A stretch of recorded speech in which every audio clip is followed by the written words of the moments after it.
know something, Saxman? I bet if you cut that dude, he would bleed just like anybody else. It's just ignorance, plain and simple. You know, it's really crazy. Well, crazy's sad, really, but I think people can actually learn to be ignorant. The state of cultivated ignorance. So I'm at this gathering, you know. All good people, well-meaning people. I arrived late and I made some silly comment about entering a seance. That's how it seemed, you know. But there was an empty chair waiting for me there, which was very considerate, and I was taken by the gesture, so I decided to sit down and just listen, not say too much. I've had enough experience by now in my life, in groups, that I know I'm best just listening and not saying anything. It seems the way I live, the way I have lived, all of these make me less and less suitable to polite middle-class company. I mean, I really don't fit in. And this is how it goes, you know. I've chosen to live down here at the shore, in Spring Lake no less, the town I frequently refer to as Sprung Leak in my poetry, because Sprung Leak, because I think it's the incredible wealth of that town is an incredible drain on the rest of the nation, as so many 1% towns are. So I'm at this gathering, sitting, and I decided to just pay attention. I'm listening to a few folks talk, and I'm immediately struck by just how they speak. I mean, the very language, the words, the vocabulary. It's as if they're speaking a foreign tongue. It's filled with vagueness and generalities, things I like to think of as New Age talk. And there's this mask that the language creates, as if the truth itself is hidden from us as the words flow. But I see through it all. I hear the truth not spoken. I see the lies that create such language and talk. And I think to myself, okay, be polite. Don't say anything. Just listen. Be patient. Be kind. Geez, woman, be generous to these good people. But that only works for so long, because when I hear this woman saying something like, the main thing is to be happy, to be at ease, with the subtext of being comfortable, my teeth ache and my skin gets itchy. And so, I get on my horse. Some might call it a high horse, but I like to think of it more as, Pegasus. You know, Pegasus, that freaking flying horse of poetry. And that just about seals the evening. I have revealed myself once again, as I've done over and over in my life.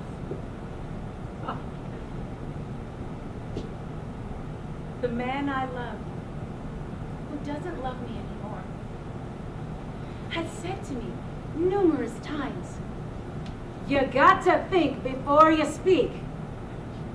But when I'm riding Pegasus, whether I'm writing or I'm speaking, I don't think at all.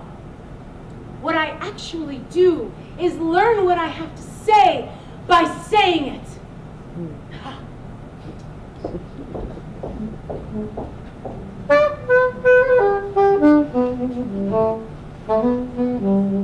This poetry. I never know what I'm going to say. I don't plan it. When I'm outside the saying of it, I get very quiet. I rarely speak at all. In a democracy, a great democracy, it's like a beautiful poem. But in this country, sometimes our government does these things that I swear I was never consulted on. The state of America's anti-democratic policies. Rio Simpul. It's a river in the Chalatenango area of El Salvador. I've been there several times. It's a recreational place, a very beautiful place where people swim and children laugh and splash and jump from the cliffs, but they're small cliffs, don't worry. Old women sit on the shore on big boulders and watch the children. Teenage girls swim in long jeans and t-shirts. The only bathing suits around belong to the gringas from Maryland. Gringas, it is said with affection. We swim, we eat. The boys try to impress the gringas while the Salvadoran girls roll their eyes. The Salvadoran girls and the gringas get together and laugh and plan their evening of nail painting and snacking. Apparently, the language barrier doesn't matter too much when you're talking about nails. They'll meet later in the concrete building. It's a daycare center where we all stay. 17 of us, 14 teenage girls and 3 adults, 3 women. And there's a little bit of electricity. There's no running water. We use the outhouse. We don't get showers, but back to the river. The river does have showers, and they have an admission fee. And we bring the children there and the teens there for an afternoon of fun, a treat. It's a joyful time. The water is crystal clear, unlike much of the water that I've seen in El Salvador, which is murky and polluted for a variety of reasons. But the Rio Simpul is polluted too. It's been desecrated in a vile way. In 1982, more than 300 people were massacred in a violent and appallingly strategic attack. The people of El Salvador trying to escape the Civil War, trying to escape into Honduras. The Honduran military kept them from crossing the borders, while the American-trained Salvadoran army completed the slaughter. They say that the river ran red for days, the Rio Simpul.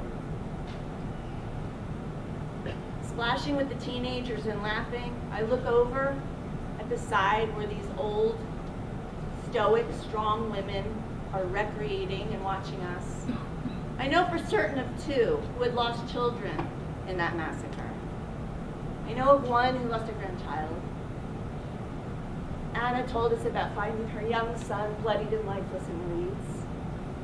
And I'm struck with in a moment of clarity, I'm struck with how surreal it is that we're at this very sacred place, just another clueless American. And it was America who supported El Salvador militarily and financially. During the 12 years of El Salvador's Civil War, America sent an average of $1.5 million a day, most of which was used to slaughter civilians and supposed guerrilla fighters. The Rio Simpul, these visits to El Salvador, El Salvadorans so gracious and so kind. I wonder if secretly they resent our visits.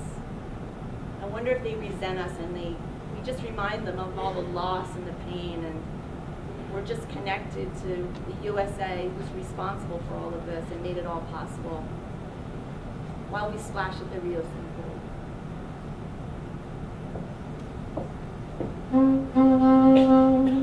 Who is running this show? Who is running this show? You know, I am constantly being shouted at. Oh, not by you people, but by advertising. It's everywhere. And every shout is telling you you're not good enough just the way you are. But step right up here. Come inside there. We have exactly what you need to be happy. The state of American happiness. I see it every day on TV. In the New York Times, right here in Spring Lake, this notion of an insulated happiness. Happiness inside a bubble of wealth and privilege. And maybe in the past this could be tolerated, or it was tolerated. No. But then again, no, it was never tolerated, not by the truly brave, by those who were never admitted into the palace, into the castle. We know who they were and who they are. Those who died at Wounded Knee or on the Great Plains, those who died right here in New Jersey, who were planning to welcome the settlers, not fight with them, but especially Those who were yanked from their lives in Africa, who came here packed like cargo. No, like sardines. Literally, like sardines, forced to lie in each other's blood and urine. The truly American and European notion of an unyielding efficiency. Still practiced today, but back then perfected, with men, women, and children packed so tightly in the bottom of those ships. And there were some who couldn't take it, who jumped or were thrown overboard. Those are the ones whose bones make a path across the bottom of the Atlantic Ocean. But the majority who from fear or courage, from some unreasonable sense of hope endured, and came here to be sold on auction blocks to genteel whites who only wanted to be happy. Or happier, with a servant or two or three, or free labor to increase their wealth, all in a very innocent search for happiness. And if their God was very generous, they could have a young girl or woman and for some side action. A term they certainly didn't use back then, so excuse my 21st century sensibility, but it was side action, Or maybe not on the side at all, but in full view of their wives and children. This young girl or this young brown girl or woman or child who would please their master and add to his happiness. So here we are 400 years later, and the fruits are everywhere to behold. And there is no guilt. And we can buy plantation shutters for our McMansions without a twinge of conscience.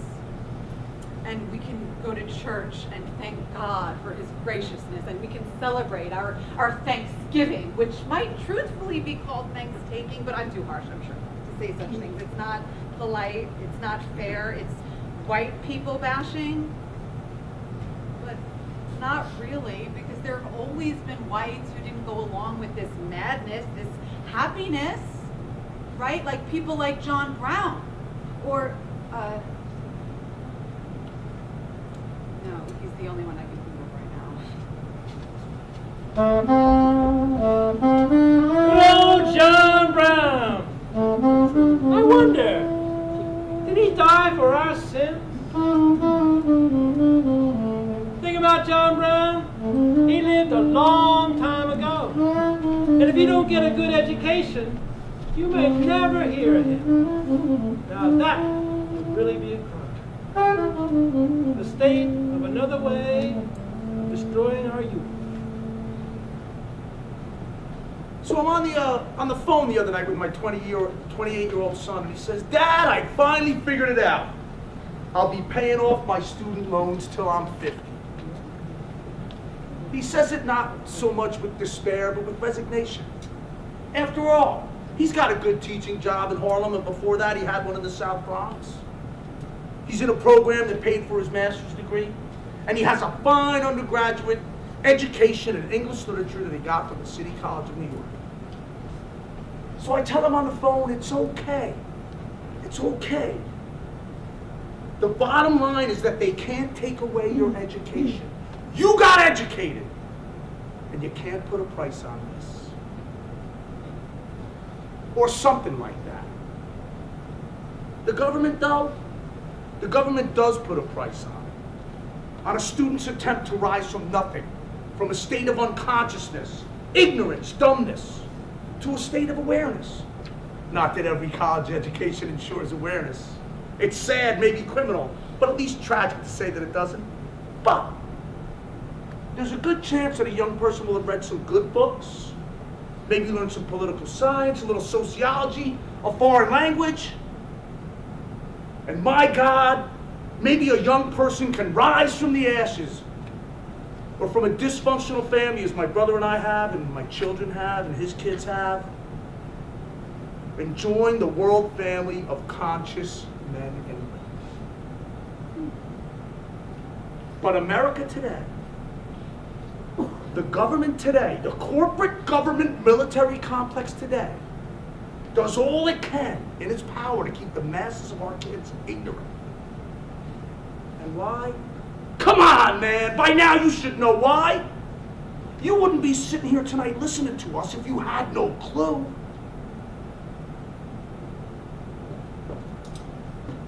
The table is tilted, my friends. The game is rigged. They're eating our young. You're not going to believe this, but when you watch people as much as I do, you begin to see halos. That's right, halos. Now, granted, some burn brighter than others, but everybody has one. Even Saxman. The state of American saints. So I'm driving back from work this afternoon, coming back from a customer's house where I was cutting back large, tall grass plants. And I'm driving along Route 71 and I see this Mexican guy in a hoodie, with a backpack, work pants, work boots. This guy's walking like a common man, like a hard-working man. Like a man just trying to make a buck for his family. You know that this guy is sending money down in Mexico to some wife or most probably his mother and his brothers and sisters just to get by.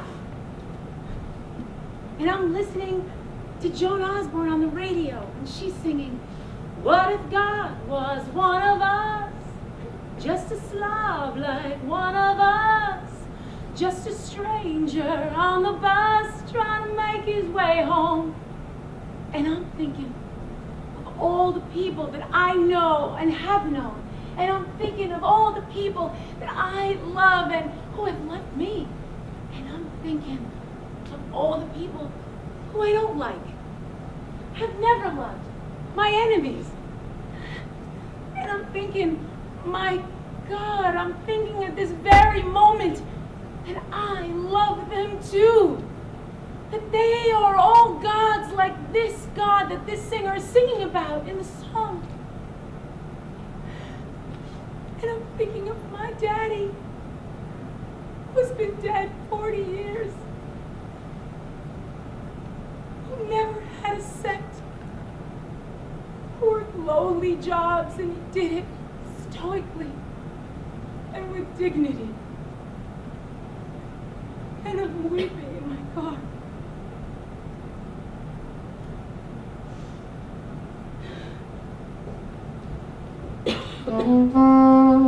Yes, we all have halos, but you better be careful.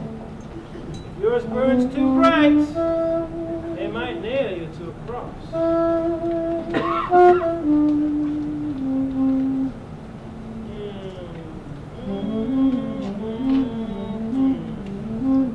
When it comes to women, I love you all. Not that it does me any good, but to be true, not all of you are the same. The state of the difference between black and white women.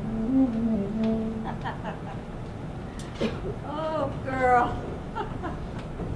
You know you're in the South when you go to the restroom, and they are having music through the speaker. And someone is picking "I'll Fly Away" on the banjo. And nobody's singing but me. I don't know why. White women just don't seem to sing out in the ladies' room. I'll fly away. Sing that song, girl!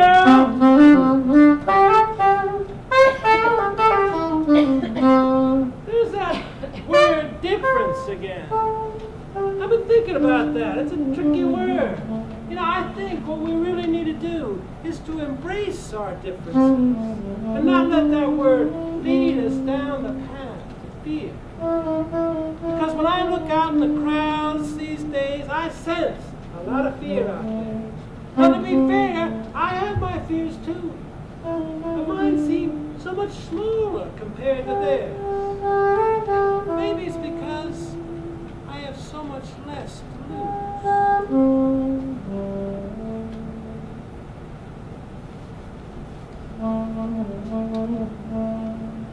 The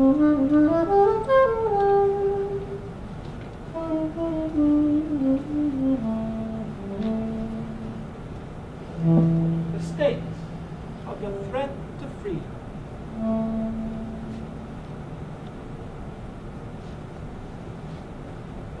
In his last book, Why Are We at War, written in 2003, Norman Mailer tells us that America is on the verge of martial law.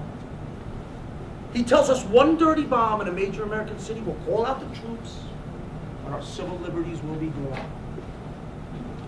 He said this 13 years ago, 2 years after 9/11, that infamous day that changed everything.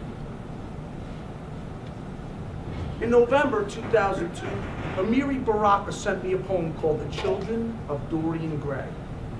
Here's the poem. Americans have gotten much uglier since yesterday, and will probably be even uglier tomorrow. Why are Americans getting so ugly? Because now they can have everything.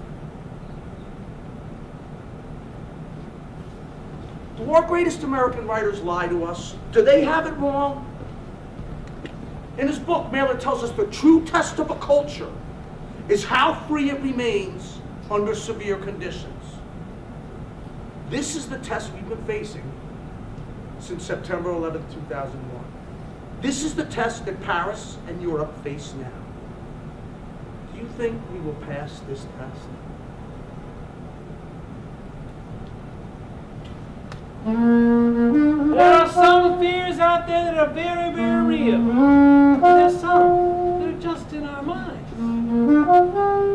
But to be free, you have to look them all right in the eye. That takes focus. Now when you have nothing, it is very easy to be focused. Where can I find a bathroom so I can wash my clothes? Where can I sleep tonight and not be attacked? Where is my next meal coming from? When you have it all, it can be very easy to sleepwalk your way through life. The state of paying attention in ADHD America. Yes, I know that China is the main culprit. But I'm not in China, I'm in America. I'm in New Jersey, I'm in eastern Monmouth County, right along the Atlantic Ocean. A while back, I read a piece that said that Monmouth County has some of the cleanest air in the nation. Makes sense? Which would mean that right here in Asbury Park, in Spring Lake, in Belmar, all of these coastal towns, we have the cleanest of the cleanest air. We're lucky. One reason I live down here. Okay, that's all great, but this article was maybe 10 years ago, and a lot has happened since then. Endless war, for instance, and the endless displacement of people, of resources. The addition of things like depleted uranium to the atmosphere. But more than this endless warfare is the endless industry, the endless production of automobiles, the endless restlessness of especially our people, the American people. Just think of all the fuel wasted and the pollution generated by the daily number of jetliners that carry us on our endless vacations. Talk about the inability to pay attention. To just be at home with our families. I mean, you can't even go to a birthday party anymore unless it's in someplace in a mall where kids can crash about and bounce around on some trampolines with some balls. I mean, what is this? Attention deficit? Hyperactivity? Reasons to drug our kids out of their natural abilities to cope, to feel, to think? What about our own inabilities to do these things? It's funny, you know, and by funny I mean ironic, that we create diagnoses like ADHD, attention deficit hyperactivity disorder, and immediately I think, they're talking about us Americans, the adults, not about our kids, about us. Who's more hyperactive than we are?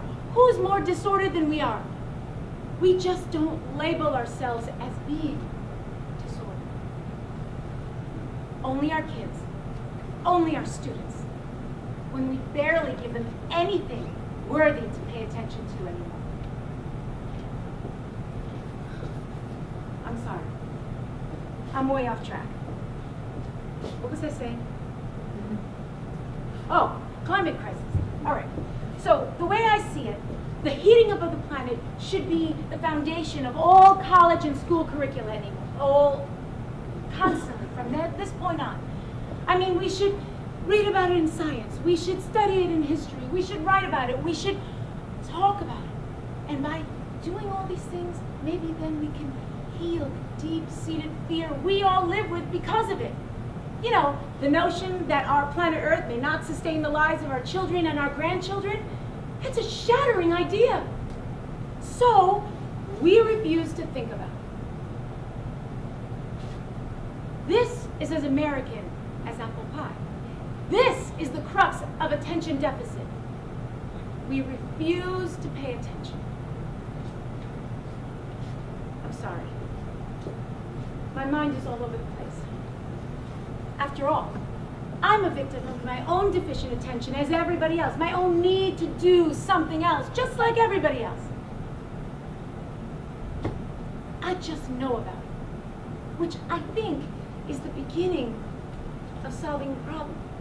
If the problem can be solved by now, which it may not be.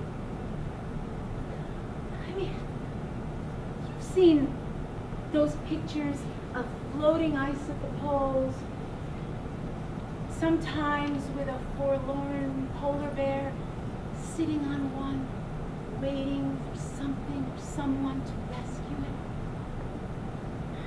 it. We are just like that polar bear. We are that polar bear. Yeah. Now I'm getting somewhere. Now I'm beginning to focus. Now I'm beginning to pay attention.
much.